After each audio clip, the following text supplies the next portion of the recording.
Native Radio, The Night Shift. My name is Ake. We're playing all of the biggest hit songs, and guess what? We only bring superstars to our studio, obviously. Right here with me tonight, I've got a superstar. Just like I always say, I'm the luckiest person whenever I have interviews because I always have superstars with me in the building. Tonight, I have someone very special. This one has actually been a long time coming. We've been supposed to do this for the longest time, but yeah, it is what it is. Time is the best place to create time, you know? When you create time with time, it suits well. I don't know why I just said that, but that's by the way anyway. Superstar Bablu in the building, make some noise. Woo! Yeah! I'm my own fan. Yeah. There's people behind, but they're not clapping, so it's fine. Really? It's fine. Do you want to classify them as haters? No. That means my brother right there. Okay. Shout out Chili. He doesn't like when his name is being called on an interview anyway. Okay. Harry, my brother right there. Okay. Get me. Excited. We're gonna make a funny skit, man. I know. Make a funny skit. I know. I appreciate that intro, man. Really? Yeah. Was that good? At some point, I didn't know what I was saying, to be honest. Yeah. No, I appreciate it. I mean, you probably said that to everyone, but I appreciate it. Do you know what I mean? Special person. It's nice. Excited to be here tonight? Yeah, 1,000,000%. 1,000,000%. Fabulous. It's been a long time coming. Yeah. It's been a long time coming. First things first, how have you been? What have you been up to? Bro, I've just been busy, man. Been busy, working, running around, trying to make a statement, trying to leave some impact, as I always try to do. Yeah. Yeah, man. Work. What were you thinking of? What work? Yeah. Did some stuff with BBC. Great. Some hosting gigs. Some events here and there. Hello. Yeah. Some events here and there. I'm going to London, part of Youth Music, later this early February. Yeah. To do some marketing and all that kind of stuff. But Amazing. yeah, man, just keeping busy, man. Now, just in case people don't know, I mean, obviously everyone knows you in Cardiff, but in terms of your niche, like, what do you really do? Are you more of a... Yeah. I'm I want to call you an MC. I'm an MC. Nah, I'm not an MC, man. I'm not an MC. I'm a vibe extraordinaire. That's what I am. I love that. I love that. Yeah, man. I'm a presenter, content creator, public speaker. Anything to do with presenting, bringing on a show, putting on a show, bringing people together, and more importantly, having fun. Yeah. That's me, man. How long have you been doing this for? 3. This is my 4th year. I thought you wanted to say I started when I was 3 years old. Nah. I came into this late, man. I came into this late. I've always been a bit of a class clown. Didn't realize this was for me. And then somewhere along the journey, my teacher saw something in me and thought, yo, you can do this. And I was like, sugar, maybe I can. Yeah. And I just want to be everything that I didn't have. You know what I'm saying? Yeah. So that's me, man. I'm here for a little bit, but that's why I want to make as much impact as I can. Do you know what I'm saying? Great. But yeah, that's me, man. Amazing. I mean, your journey, obviously, you've just said you've been the class clown. You're the one to make everyone laugh and stuff like that before you realize. When was the breaking point for you? When did you realize that, okay, look, I think I'm actually good with this. I think I want to do this. I think I want to put all my effort in this. When did you realize that? In presenting. Yeah. So in terms of the arts, I actually started off. It was my drama teacher who thought, like, basically in school, do you get me? I was just easily distracted. Do you get me? So even when I came in here, I was like, yo, yes, what's good? Yeah. I get excited by people. Do you get me? So it was from when my drama teacher was like, Bablu, like, you do what you do in normal class, but put it on a show. Yeah. So she gave me that belief, that sense of encouragement, that sense of ownership to create, and that's when I was like, oh crap, like I can do something here. Yeah. Originally, I wanted to be like a comedic actor. Yeah, really. So let's talk about that for a while. Yeah. You called yourself the class clown. Did you thrive on watching stand-up comedians and you just wanted to replicate? Bro, I love stand-up comedy. Can you hear me? Yeah.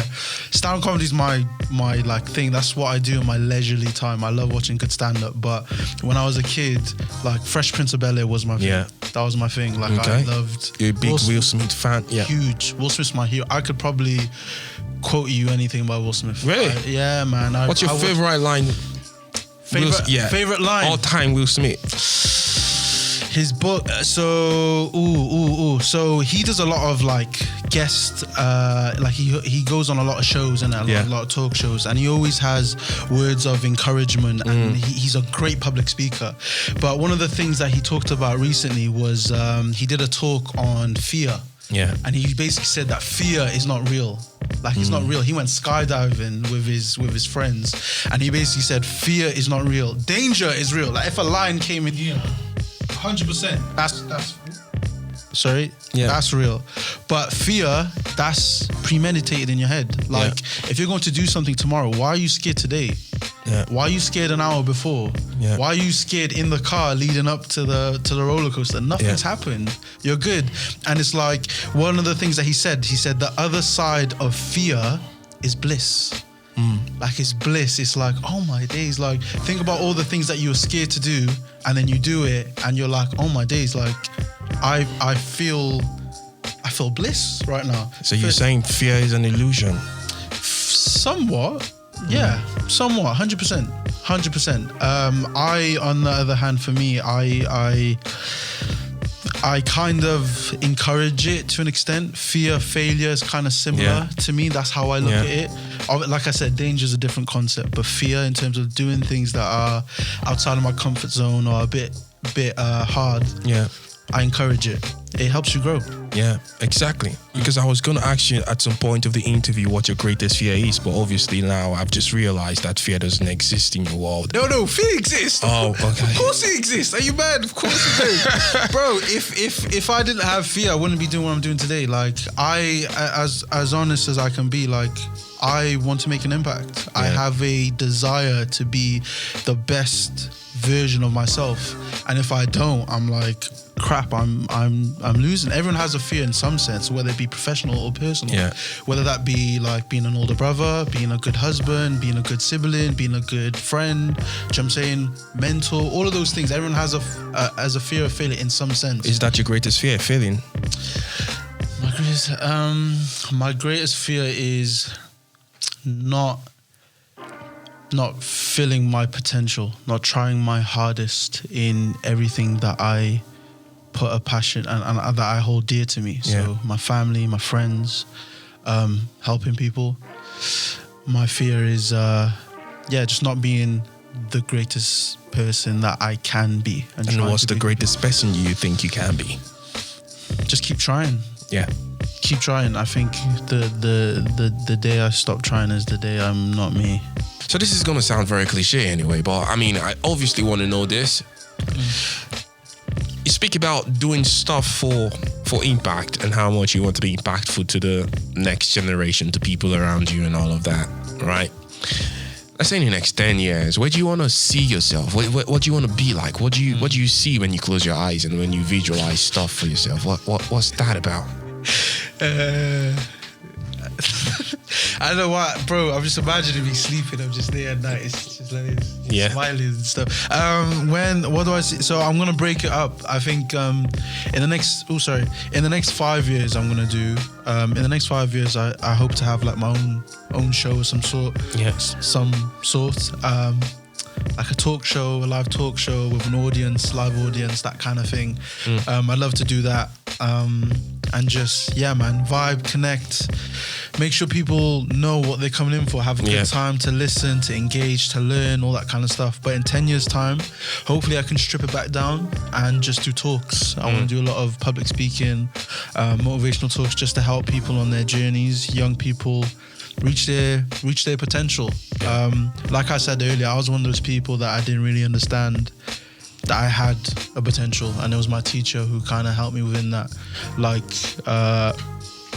this might be going a bit off topic, but that's all right. It got to a bit where, like, my mum was not on coming to my parents' evenings. She was like, I can't do it. Why? Because she was like, I can't go to a place where they're gonna keep talking bad about my son. you know what I'm saying? So it wasn't that I was a bad student, I just wasn't great, you know what I'm saying? But yeah, man. So it got to that point. So I was like, okay, cool. With a bit of guidance, with a bit of mentorship, right people around me, it shows what you can achieve, and that's what I want to show people. Do you know what I'm saying? Do you feel like that process in your life have or has an impact on you right now? The fact that everyone was having a go at you because you were just being happy because you just wanted to be the kid that you are, to be the person that you are.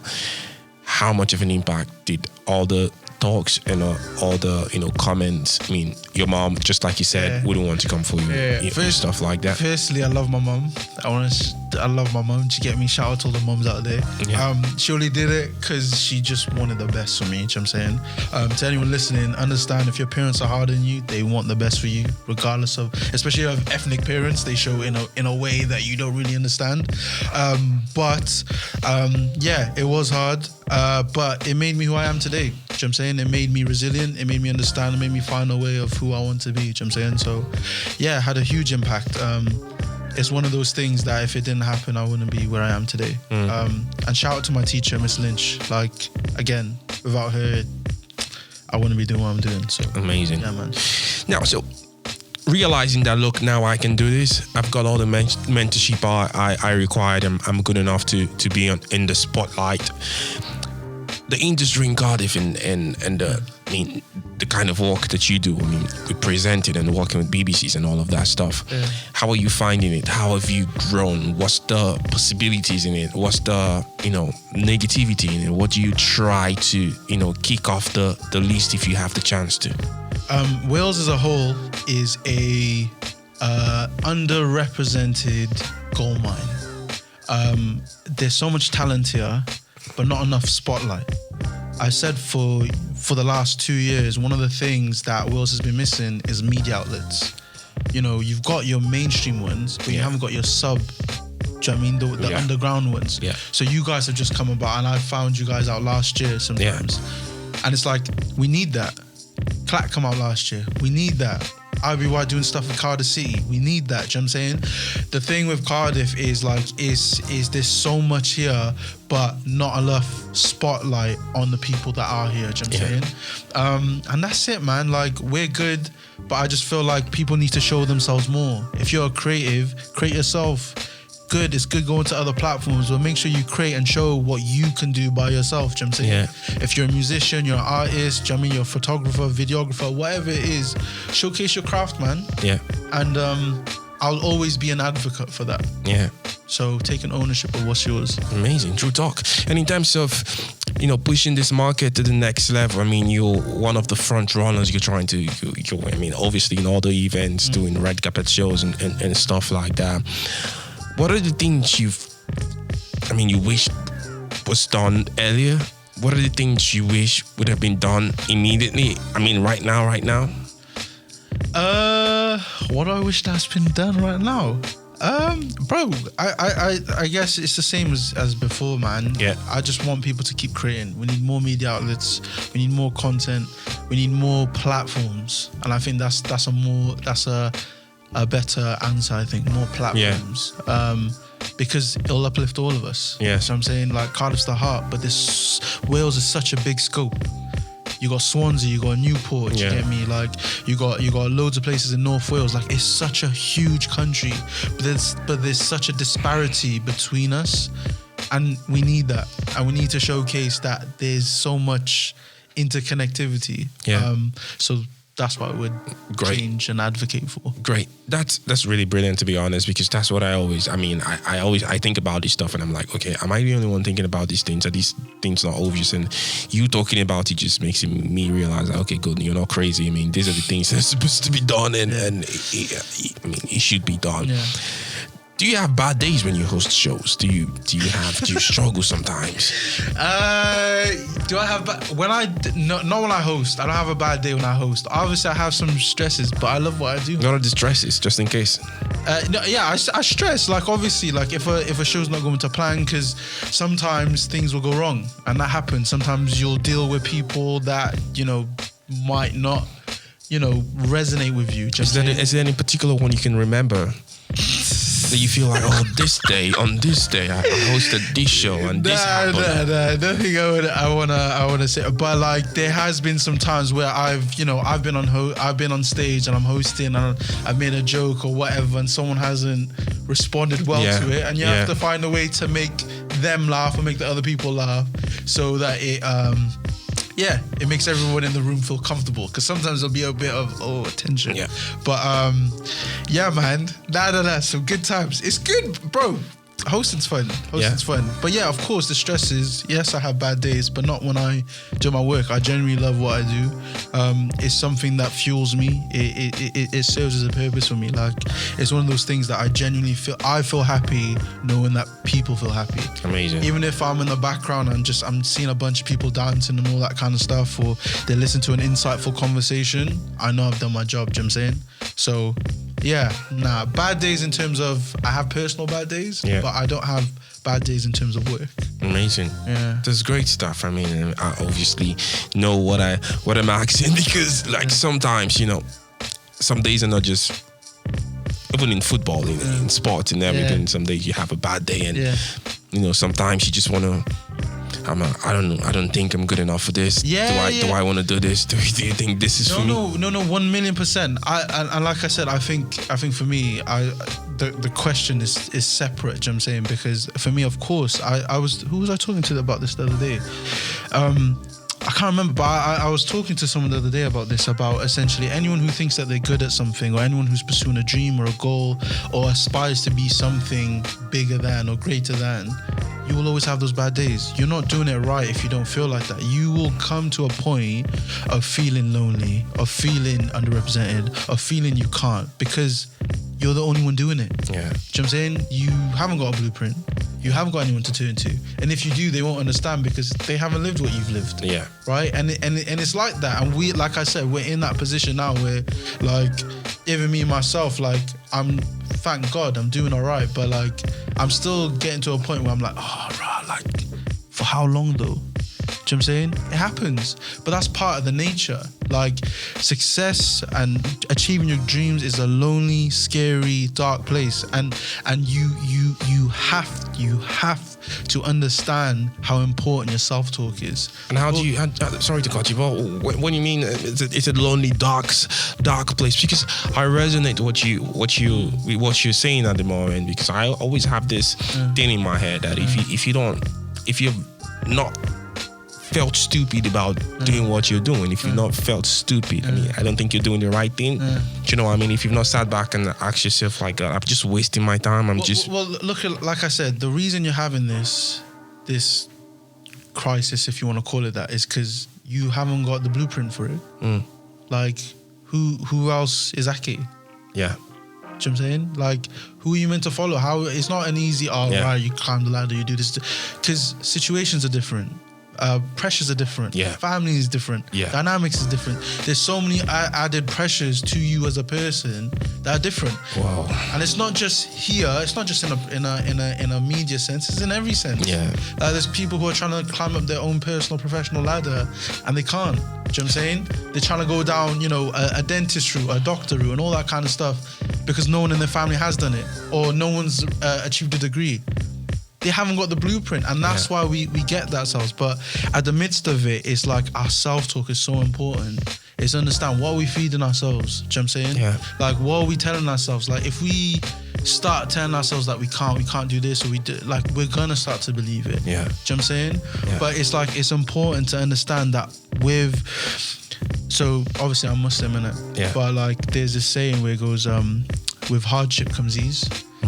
Like, you gotta understand, with your highs comes lows, and with the lows comes highs, and it's like, you gotta understand, like, you gotta look at your life like it's a heart rate.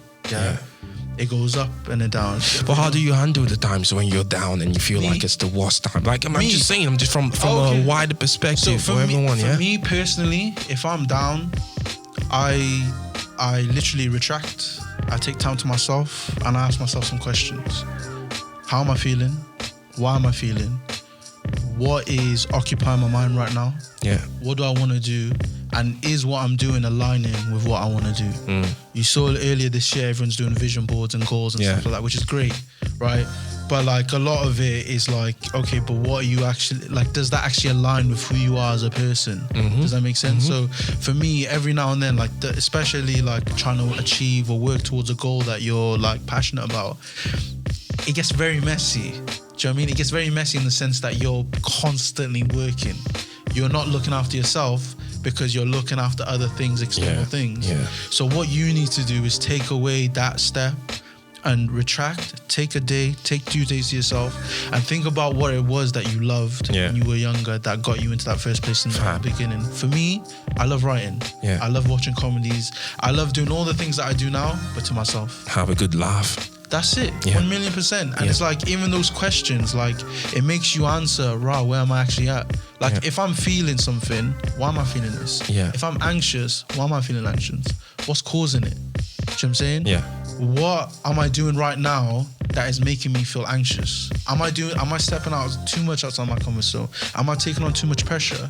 Is there something in my personal life that I'm like, rah, like, okay, that doesn't serve me anymore? You know what I'm saying? You know the intriguing thing about this whole, taking too much pressure and rethinking and having that pause for yourself is that we live in a fast-paced world, in a fast-paced environment, especially here in the UK, where it's almost like if you take a step back or if you pause for a second, it's going to go past you, right?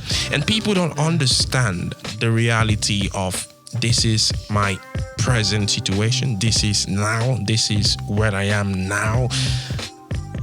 It's almost like we're more concerned about what we have, what we don't have capacity and what we don't have control over. And that's why when you said stuff about, having a blueprint and having just one model of you and situations come in different way, I feel like we're in that situation, we're in that world where we use people's individual different life to model our special life, and then we put so much pressure on ourselves and get it wrong. And that's why it's amazing when you said there is only one Ake, there is only one Bablu, there is only one Neo. I can't use my life to I can't use your life to model mine. Do you know what I mean? We're different. We're totally different. Do you know what I'm saying? I'm a goofy ass person.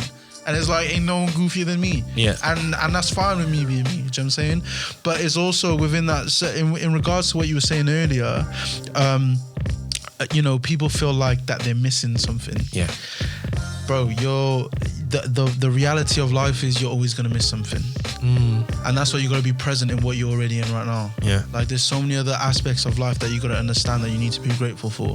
There's a quote that I live by, and a saying that I live by, where it's like, struggle creates great art.